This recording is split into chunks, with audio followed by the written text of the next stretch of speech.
Thank you for joining us today. We have the pleasure of introducing to you, our listeners, someone who has been a mentor to me for years. I mean, I would say in large part, the career that I've had, I owe to him because he believed in me at a time when maybe I hadn't demonstrated how much I could contribute and a difference I could make.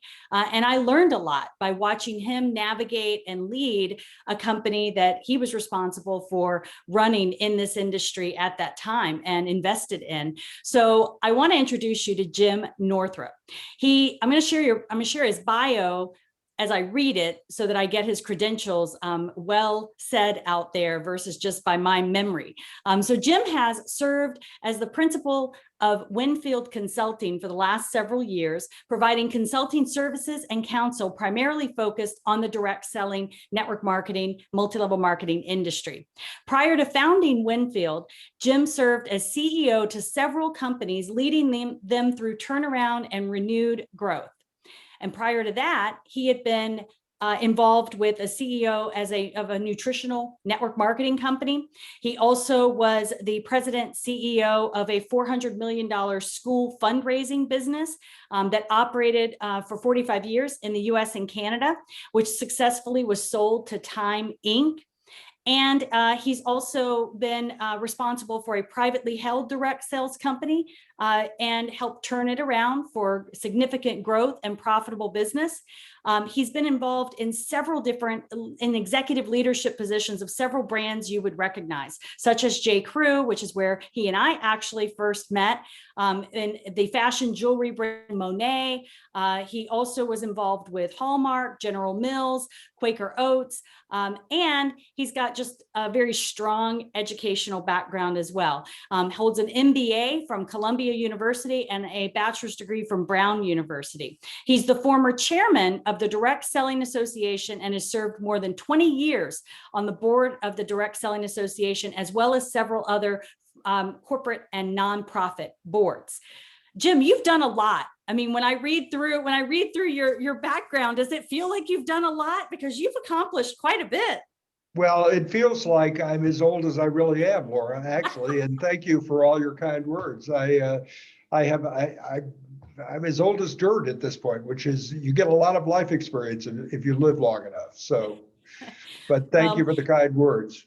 You're welcome. Let's go back to your first introduction to this industry. How did you first, what's your first recollection about getting to know the direct selling, the network marketing, multi-level marketing industry? Well, from a business point of view, it was interesting. I was at the time running a business that was in the fashion jewelry business, as you mentioned, Monet, and we were doing research about our growth potential and started studying where consumers were buying their products. And we're very surprised to discover that actually, even though Monet at the time was the biggest brand in fashion jewelry through department stores, that Avon's fashion jewelry business was actually more than twice what Monet's was. So I began to scratch my head and say, what goes on in this industry? So we talked with consumers at the time.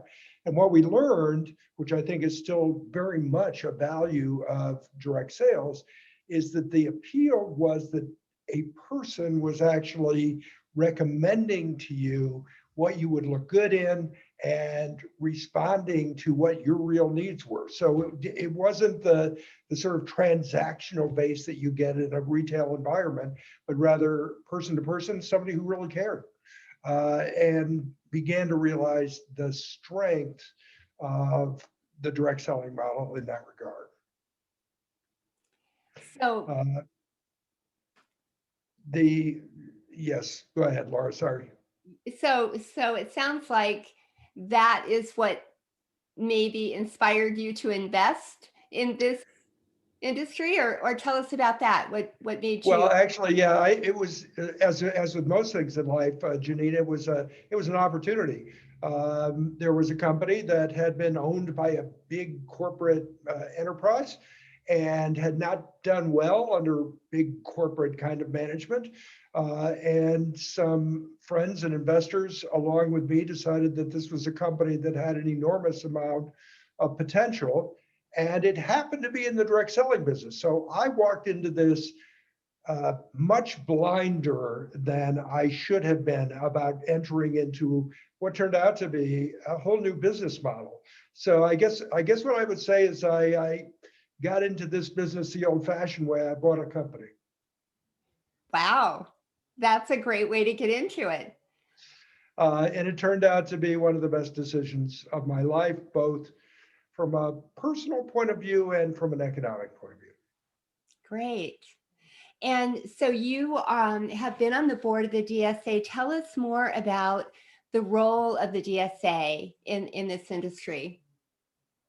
Okay, the Direct Selling Association is the primary advocate. It really serves two key roles. The first is that it's the voice of advocacy for the direct selling industry.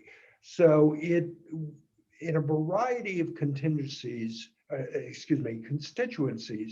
talks about what the value of direct selling is to the economy, the difference it makes to people, and it also serves as a defender of our business model to individuals who attack us, to regulators who want to undermine our very way of doing business. So in that respect, the DSA is very much an advocacy arm for our industry.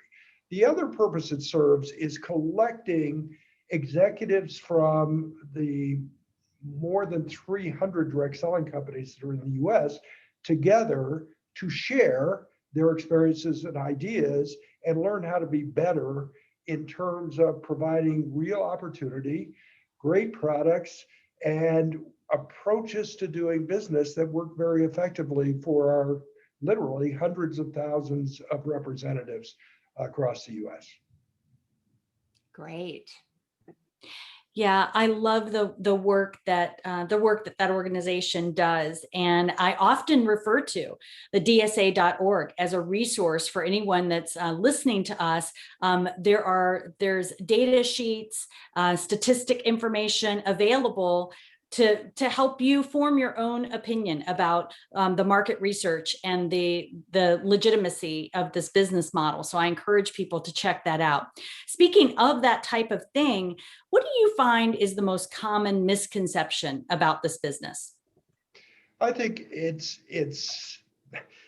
the really lack of understanding of how this business works. Its real reason for being is providing people who care about their products, about the products that they're selling, with real information and the ability not just to create a business for themselves, but to do something that they can be passionate about and join a community that really is reinforcing of their values, not just from the point of view of the products they sell, but their personal sort of ability to achieve and change themselves. People look at this industry from the outside and they view it as, oh, those people are doing nothing more than just selling people on a business opportunity. And that's really not the case. When you get into it, what you realize is, yes, the business opportunities can be very real, but there are many other factors which contribute to your sense of accomplishment, well-being, serving other people, being part of a community that are sort of constantly reinforcing your identity and your sense of belonging to something that's bigger than you. So all of those qualities, I think, are lost if somebody looks at this purely from a business point of view. And yet, from a business point of view, it's an extraordinarily good model. Because if you look at it from the point of view of an investor or a manager or an executive in the company, it provides a very real, cost-effective way to get your message out much more effectively than you can in any sort of retail environment, because you have individuals who are passionate about your product, who know your product, who are talking with people they know, and helping them to understand why this product may benefit them. That's a very different situation than you can find in any other way that people can acquire products at this point in time. And in fact, in this last year, it's really come into its own in terms of direct sales being very much now, in part because of the dislocations that occurred during COVID, but a mainstream way for people to buy quality products and understand how those products can enhance their lives. Yes, yes, it certainly has. I'm so thankful that even technology like we're using today, to the ability to order online, all of those things have made what we do in this selling model able to do it, even despite what the circumstances are. And it's made, unfortunately, what we've been through has made more traditional business perhaps a little harder. But it's been, it's leaned into and helped boost what it is that we're doing. Along that line. Absolutely. Yeah, if I could just add to that, Laura, Yeah. I think absolutely. Two things came together this year that I've been in this business a long time, as you know, that I think really reinforced the strength of the model. The first was that when the retail environment was dislocated, people had to look for new ways to buy the things that they wanted and needed. And secondly, they began to have not ideal experiences with pure online retail, where they weren't quite as reliable either in terms of products or delivery as they had anticipated, and trying to find a real person to deal with if things didn't go right was really tough. So from a customer point of view, direct sales really came into its own because there's a real live person there who really cares about their customers, who's there not just to talk with them about the benefits of their product, but also there to make sure that they get it, there to make sure that they, that it works the way they want it to work, that follows up with them, all of those things. And at the same time, as more and more people and more segments of the population, particularly younger people, became familiar with direct sales because it was a great way to buy products, they became familiar with it as a way to make some extra money. And so we discovered during the course of this year, I worked with a number of companies that whole new segments that never really considered direct sales before had begun to participate in a very significant way. So despite all the dislocations of this last year, in general, many direct selling companies have really prospered. And the people within those companies have been able to prosper as well.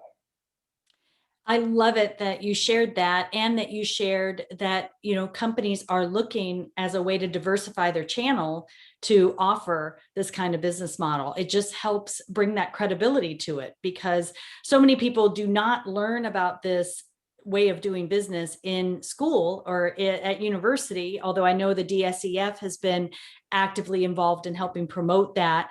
They just discredit it. Their experience is a secondhand experience from an uncle or an aunt, or somebody, a friend that had a bad experience, and then that becomes their experience with it. So we love to be able to let people know that that's not what investors see, and that's not what the business world sees. This type of business model is a legitimate business model, and is a good one for customers, for the customer experience. So that's wonderful. Let's talk about one of the other things. Sorry, I keep interrupting you, Laura, but one of the other things that's emerged is, as you pointed out, in my background, I spent much of my career in conventional corporate America and conventional retail. And I still have many friends who are in those businesses. And frankly, when I first went into the direct sales business, they were somewhat disparaging of really, why are you buying a company that's in that business, Jim? And I said, because it's a great business.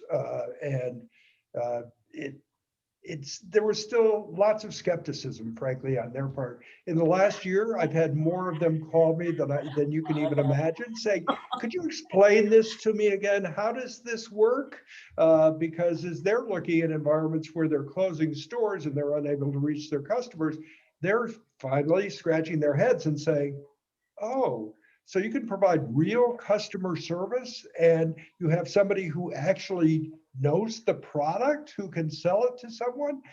So from a business perspective, it's a great way to actually combine products and information and convey them to people from a very trusted source. So Right. sorry, I didn't mean to interrupt. No, I love that. I love what you're adding to that. And that's exactly right. I want everyone to hear that.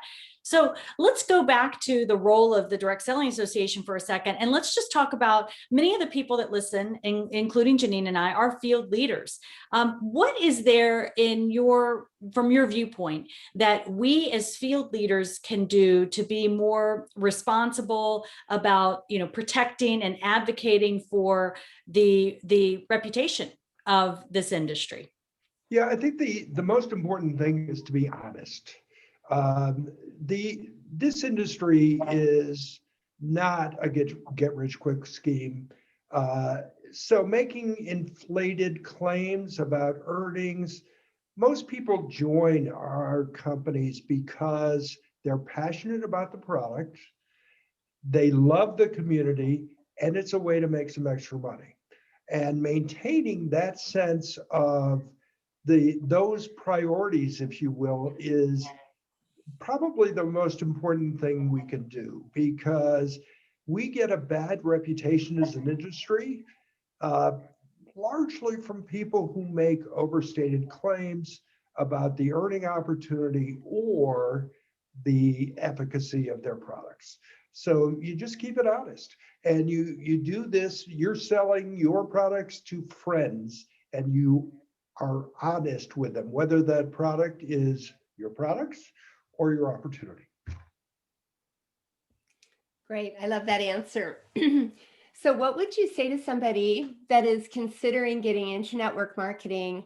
How would you, how should they choose a company, and how can they set up the right expectations about what to expect in building this kind of business?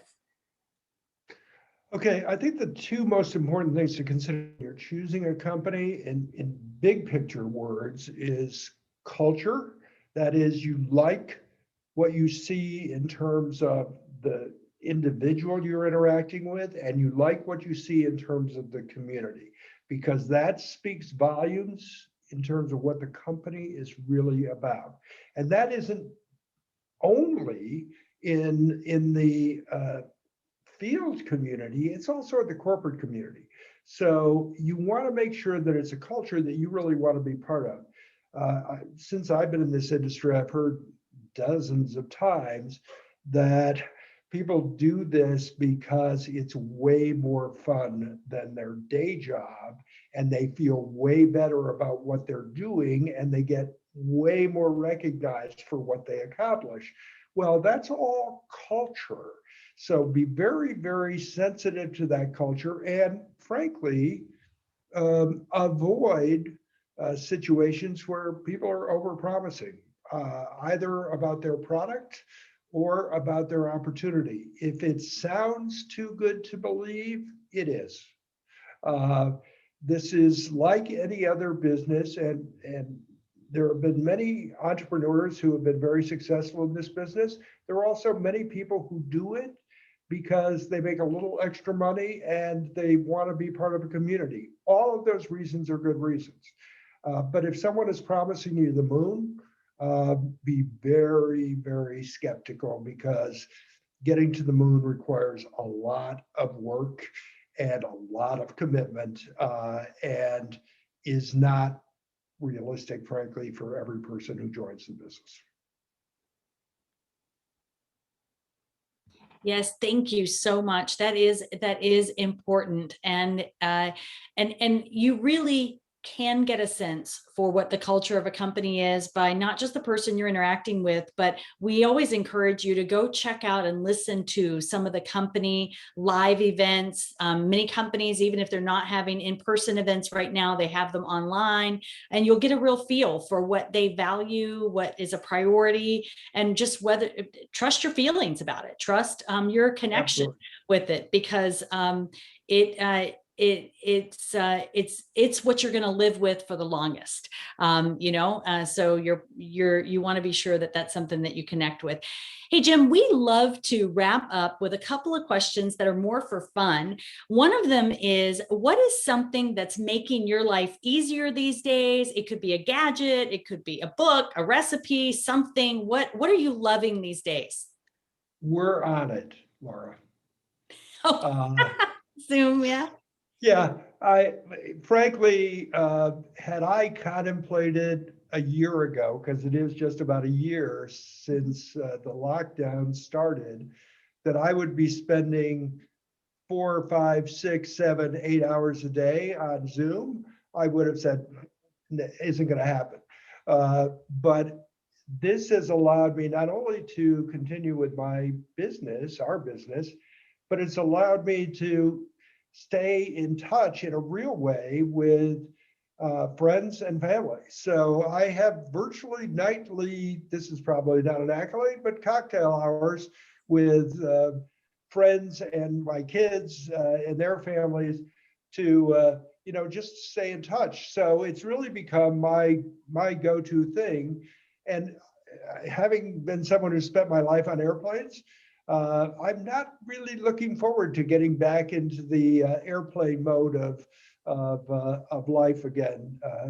This works way too well as far as I'm concerned. So. Yeah. I agree with you. I love Zoom. I feel the same way about it. I feel like it's given me the opportunity to stay more connected with my grandkids. And we do a weekly happy hour on Sunday evenings. And I just think it's such a blessing that has come from this. No, it really is, Janine, because I have 3 sons and they're all married and have kids, and we see each other. We're pretty close as a family, but we live all over. So the opportunities to see each other are relatively few and far between. It's every few months. Since this started, I think I put these weekly Zoom calls in place back in late March of last year. We see each other every week. We know way more about the details of our lives, and my grandchildren are on the calls as well. So everybody, it's an amazing thing to really enhance the degree of connection that you have.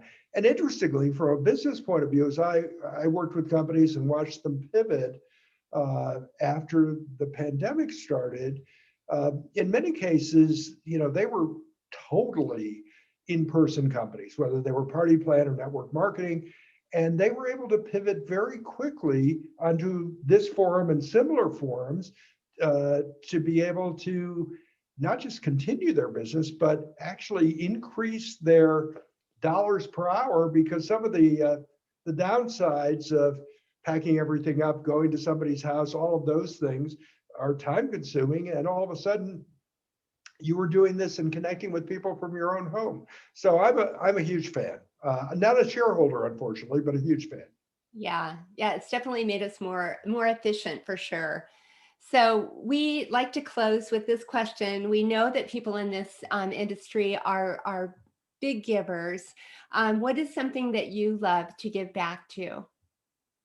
Well, I was very fortunate to have the opportunity to go to university. I was the first generation of my family that had gone to college. And it was because there were sufficient funds available to get loans and scholarships. So my biggest big give back really is to provide support for scholarships funds, both at my university and in general, so that kids have the opportunity to get educated to the extent that they want to, rather than being totally limited by their economic background. So that's probably my biggest focus. The other one is this industry. One of the most gratifying things for me about having happened into, I told you the story earlier, to the direct sales business, I had no idea the psychological gratification that one gets from watching individuals succeed, come into their own, establish confidence and skill levels that they never thought they would, as well as, in many cases, economic benefits. But it's an industry that I have a lot of time for supporting, because I think it really does make a huge difference in literally hundreds of thousands of people's lives. I agree. Yes, it certainly does, and such is this labor of love of a podcast that we do to try to point some of that viewpoint out and balance the viewpoint so that people can make an educated decision, an informed decision about whether this industry is right for them, whether this business is right for them too. So thank you very much, Jim. Is there anything else that you want to say in closing that we didn't ask about? No, thank you for doing this. I think it's great. I really do, because all of us need advocates and need to better understand what really is happening. And you can get a lot of misimpression about not just our industry, but a lot of things if you don't listen to a variety of sources and are sort of limited to just one experience or one voice. So thank you for doing this. I think it's great. Thank you so much. Thank you for your time today. We really appreciate it. My pleasure. You guys take care. It's great to see you. Okay. Thank you. Okay, thank you.